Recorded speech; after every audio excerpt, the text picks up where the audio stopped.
Good morning. তোমরা সবাই কেমন আছো? আই হোপ তোমরা সবাই খুব ভালো আছো। আর আমিও খুব ভালো আছি, আর আমার ফ্যামিলির সবাই খুবই ভালো আছে। মায়ের শরীরটাও আগের থেকে অনেকটা সুস্থ হয়েছে। তা আজকে বেশ গাছপালা প্রকৃতি কত সুন্দর লাগছে। আজকে হচ্ছে লক্ষ্মীবার। আজকে দেখলাম অনেক ফুল ফুটেছে গাছেতে। আর আমার খুব ভালো লাগে এই ফুল গাছ প্রকৃতির এসব ছবি তুলতে, আমার খুব ভালো লাগে। তো ওই জন্য আজকে আমি দিদার ফুল তোলার আগেই আমি সব গাছপালা আর ফুলগুলোর ছবি তুলছিলাম।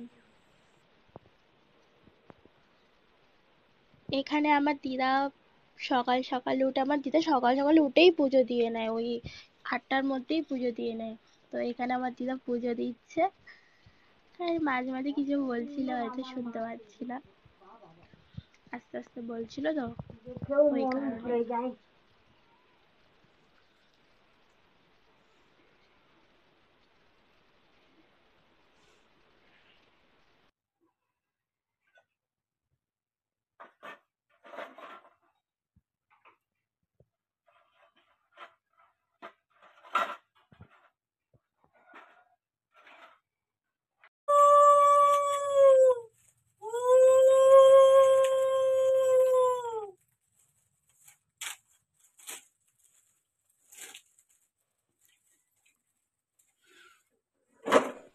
দিদা এখানে শাক বাজছে।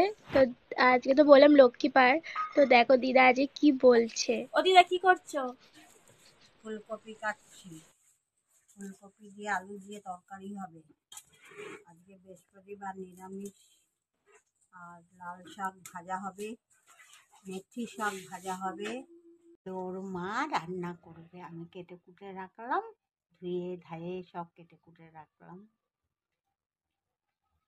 এবার দুপুরবেলা ওর মা একটু বাদে রান্না বসাবে। কি করছো মা? রান্না করছি। আজকে সব দিদা কেটে কুটে ধুয়ে রেখে দিয়েছে, আমি রান্না করছি। চালও ধুয়ে রেখে দিয়েছি। আবার তোমাদের সাথে দেখা হচ্ছে। এতদিন শরীরটা খারাপ ছিল, আসতে পারিনি তোমাদের সামনে। আমার নিয়ে কথা বলেছে তোমাদের সাথে, আবার আজকে দিয়ে তোমাদের সাথে দেখা হবে। এই রান্না করছি। আজকে বৃহস্পতিবার, নিরামিষ, বুঝেছো? আবার তোমাদের সাথে একটু বাদে দেখা হবে। রান্নাটা করে নিয়ে রান্নাটা দেখাবো কি রান্না করবো। লাল শাক ভাজা, মেথি শাক ভাজা, ফুলকপির তরকারি, আর এই ভাত। আজকে এই রান্না, এই যে উচ্ছে ভাত, আজকে এই রান্না হয়েছে। এবার সবাই খেতে বসবে, পরে তোমাদের সাথে দেখা হচ্ছে। লেবু রস করছি আমার মার জন্য। আমার মার ভাত খাওয়া হয়ে গেছে, এবার লেবু রসটা খাবে, খেয়ে আবার শুয়ে পড়বে। আজকের মতো তোমাদের সাথে এখানে ভিডিওটা শেষ করলাম। বুঝেছো? ভালো থেকো, আবার কালকে দেখা হবে।